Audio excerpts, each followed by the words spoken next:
Deep into that darkness peering, long I stood there, wondering, fearing, doubting.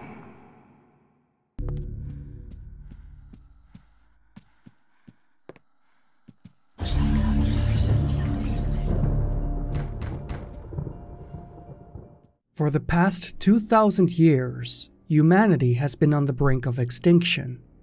A secret war has been fought between the agents of darkness and those trying to bring their deeds to light. All of it is chronicled in the Tome of Eternal Darkness. Eternal Darkness might be one of the most fascinating GameCube titles for a lot of reasons. Not just because it had a cool gimmick that people liked, but also because of its place in time and history itself. The studio behind it, Silicon Knights, wouldn't have much of a bright future ahead of them following its release, which almost makes the game itself kind of prophetic, considering the fates of everyone who came in touch with the titular tome in the game met a very bad end.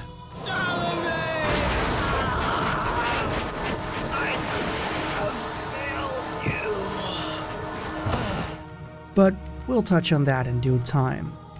The stars haven't quite aligned just yet, so let's actually talk about the game first.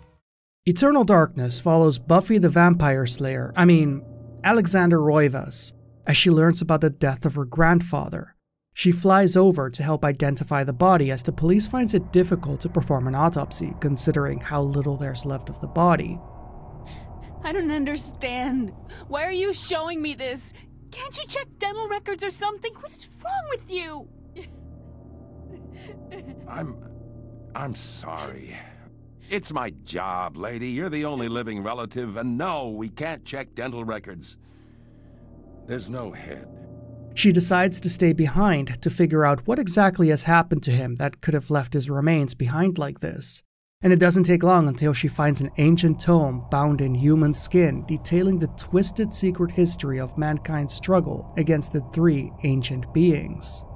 The Tome of Eternal Darkness.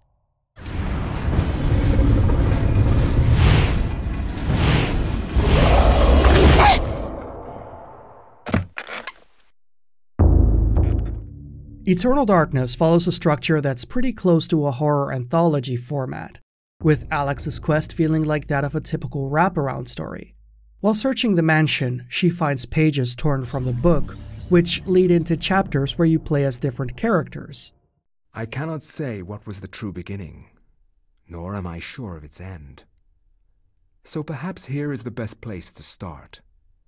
I am reminded of ideas I first encountered in Sir James George Fraser's book, The Golden Bough, a study in magic and religion. We are overwhelmed by a very human need to weave a web of meaning where there may be none. Since time immemorial, ancient peoples have dressed up their lack of knowledge as gods and demons. I have discovered that sometimes the fates of gods and mortals intertwine, and legends are born. The chapters take place across the world over the span of 2,000 years, each story following someone stumbling upon the eternal darkness, often moments before they ended up dying. Where is it? I will not ask again, child. Very well, then. You will succumb to the horrors of oblivion.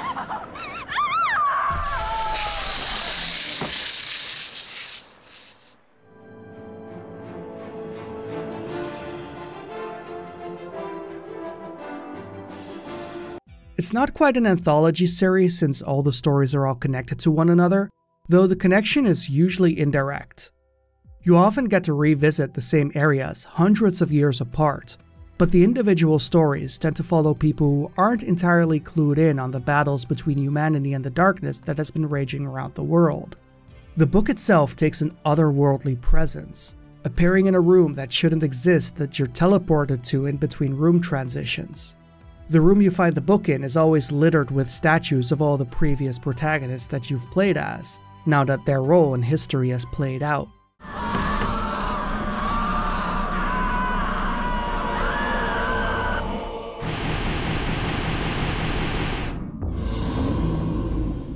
It's an interesting format and it works quite well, especially in how the first chapter you play as the guy who later becomes the game's primary antagonist, Pius Augustus, a Roman centurion who later becomes the spooky skeleton man that we all know and love. You see him lose his humanity in a manner that could have happened to any of the other protagonists had they been chosen instead. While playing as Augustus, you get a choice between several runes. Whichever you choose, that's the deity that Pius will follow from that point on. There's 3 evil gods you could be facing in a playthrough, and whichever one you choose here actually has an effect on the rest of the playthrough. The 3 gods also represent health, magic, and sanity. So, encounters with one of the 3 means that one resource will get drained the most. That's not the only change that happens though. You also get magical runes and spells in a different order, and there's some differences between the enemy types that show up as well. So when replaying the game, you don't get the full benefit of familiarity to help you coast through it. Certain details could also just be entirely different, which is especially good to have in a horror game. Combat is fairly simple, but there's some interesting things going on here. By just mashing the attack button, you do a basic combo. If an enemy is on the floor, you can finish them off, which helps restore some of your lost sanity, a resource that is drained from encounters with the ancient horrors that you're fighting. It's oddly close to modern glory kill mechanics that have been getting popular the last few years. Where things get more interesting though is the aim mode. Aiming kind of works a lot like VATS in the newer Fallout games, just without the pausing. With melee weapons, this is also how you quickly chop off body parts. You can decapitate most of the enemies so they no longer see where you are, or cut off their arms so they can't attack you with them. It's very interesting having a system that both feels like the next generation's Fallout games, while also reflecting the limb damage from Ninja Gaiden and Revengeance as well. There's also guns, which start showing up the more you get to the modern chapters. Guns are interesting. Fire too fast and there's a good chance that you miss your target. You tend to not blow body parts off of most enemies unless you're aiming at a monster's head with something like a shotgun. Reloading is only allowed once you've used up all your ammo, and it's slow as hell to do. Outside of a few late game firearms, I can't say I'm a big fan of having to use them. Overall, the combat is pretty okay, although it usually devolves into lopping off the head and then the arms to finish them off. But even that sequence is oddly satisfying to do the entire game long. Whenever you face enemies, you lose a chunk of your sanity meter, and whenever your sanity meter gets low enough, that's when the fun starts.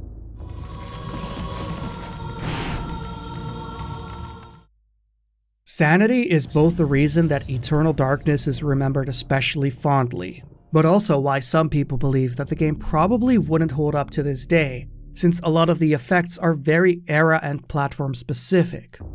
Whenever the sanity meter gets low enough, the game starts gaslighting you in different ways. The first 2 noticeable effects, which are consistent throughout the game, is that the camera starts tilting, showing the whole game off balance.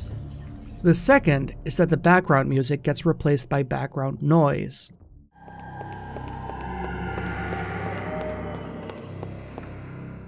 Crying, whispering, multiple layers of both overlaid on top of each other.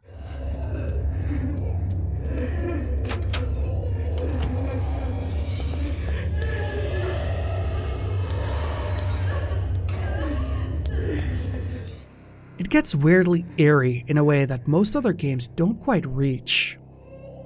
The one that always gets me is when the game pretends someone is loudly knocking at the door.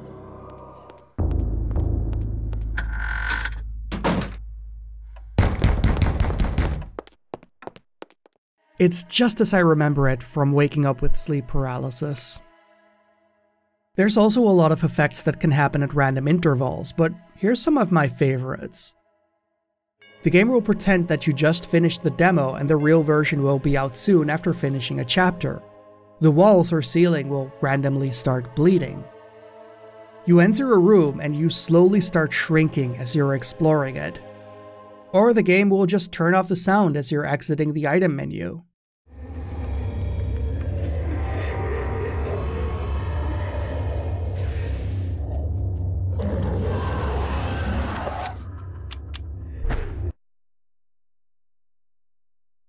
There's a lot that can happen at random, and some of it is trying to scare you, some of it is trying to annoy you, and some of it is just very tongue-in-cheek.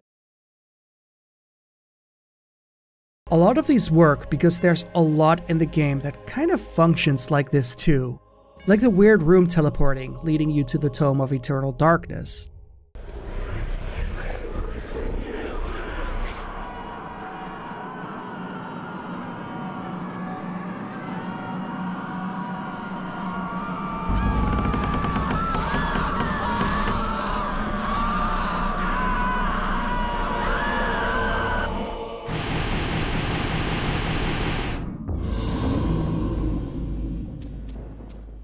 After grabbing the book, you're supposed to enter the same room again, so you move forward, entering the real room that is behind that doorway, instead of the fake room that you just got the book from.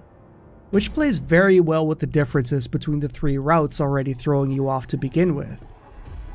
I do wonder if some of these effects might be the reason that Eternal Darkness never got a re-release though.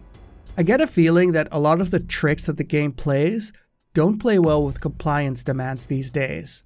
They'll throw a fit if a game doesn't warn you about unsaved data if you want to exit without saving before auto-saving after saying you're fine with it anyway.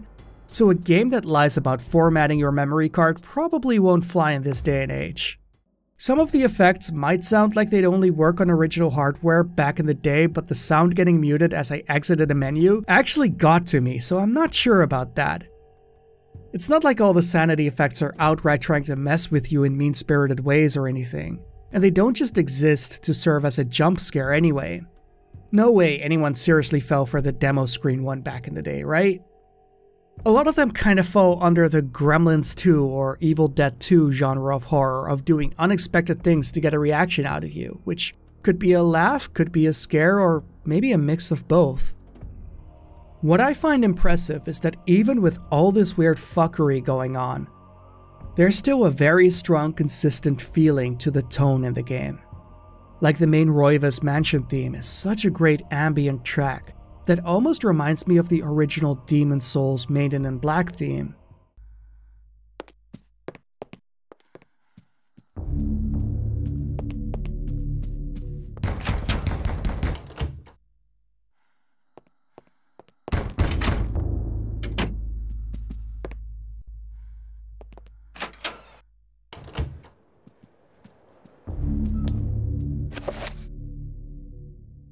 Or the way the chapters open up and end by reading from the Tome of Eternal Darkness, grounding the game pretty strongly in its setting despite the hugely different time periods and locations that it can take place in.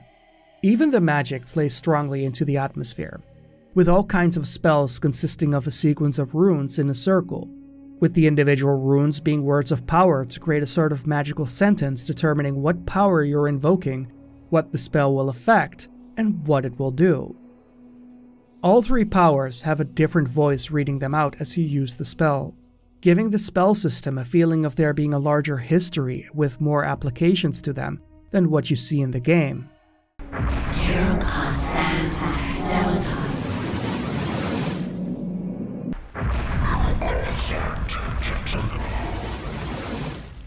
There's also a whole rock, paper, scissors thing going on with the magic system. So most of the time playing, you're going to try and cast the dominant type against the type that Pius aligned himself with at the start of the game, further underlining their place in the existing universe. This is also the reason that I don't really buy into Sanity, Green, being the easy mode as people like to say, because while Sanity being drained is easily the least worst option of the three, it does mean you're going to get red dominant runes later, which means it's going to take a while before you can cast magic to restore HP. Blue drains magic, and that regenerates by walking around a little, making it a much better easy game choice. I do wish late game magic was a little more interesting though. A lot of the late game spells come down to casting the same spell at a higher level, and the way you do that is by putting together a new spell, which is exactly the old spell, but all the additional free rune slots go to spamming power on repeat.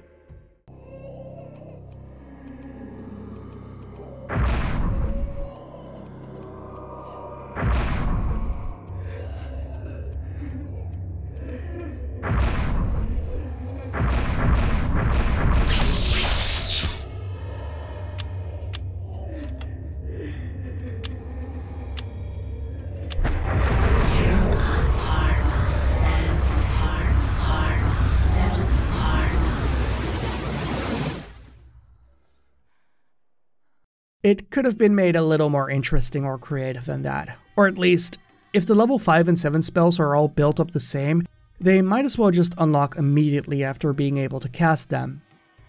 That's not my only annoyance with the late game though. Having to set the runes on the towers twice shortly after each other in 2 different chapters was a drag.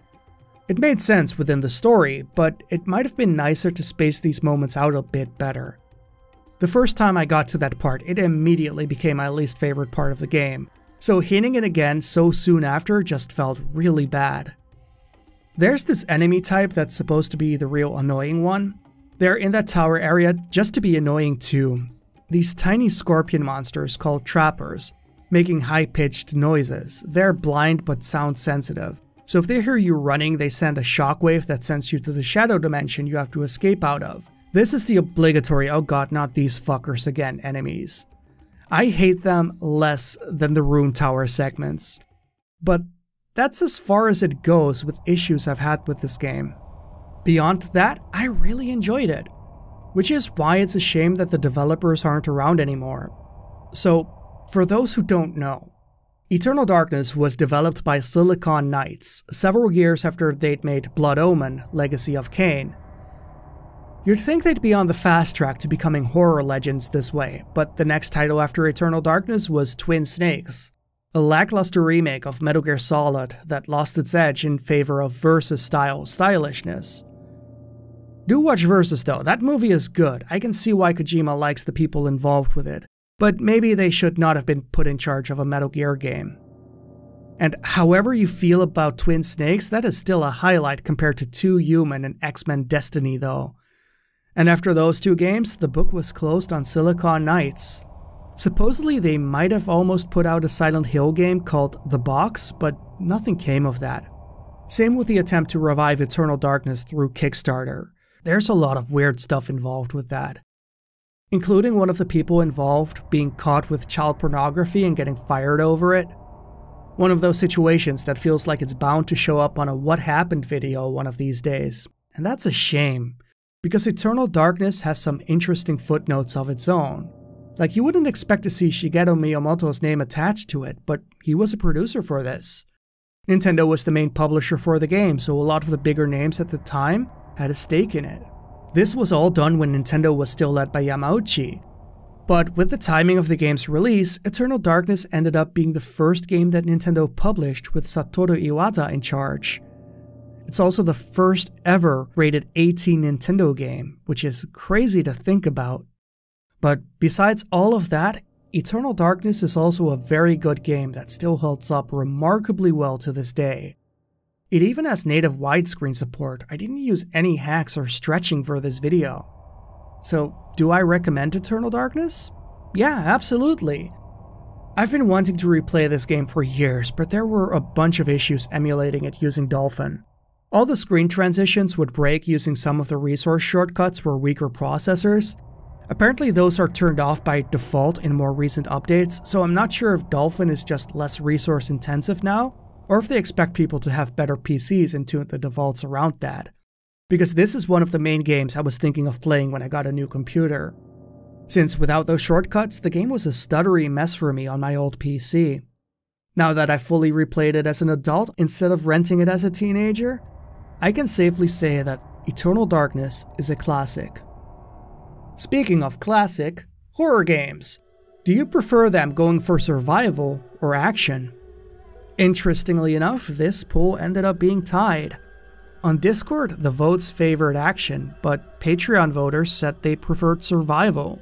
So I guess I'm the tiebreaker here, and I think I lean more towards action. My favorite Resident Evil is 4, and with both Alien and the Terminator, I gotta go for the immediate sequels for both franchises. Nothing against the survival style, I enjoy those too, but I find myself replaying and getting a deeper enjoyment out of the action style most of the time. Anyway, thank you all for watching. If you enjoyed this video, maybe leave a like. As always, this video was brought to you by the support of the people on Patreon. If you'd like to become one of the names that you see on the screen right now and vote in future polls, head over to patreon.com/AboveUp. And I will, see ya.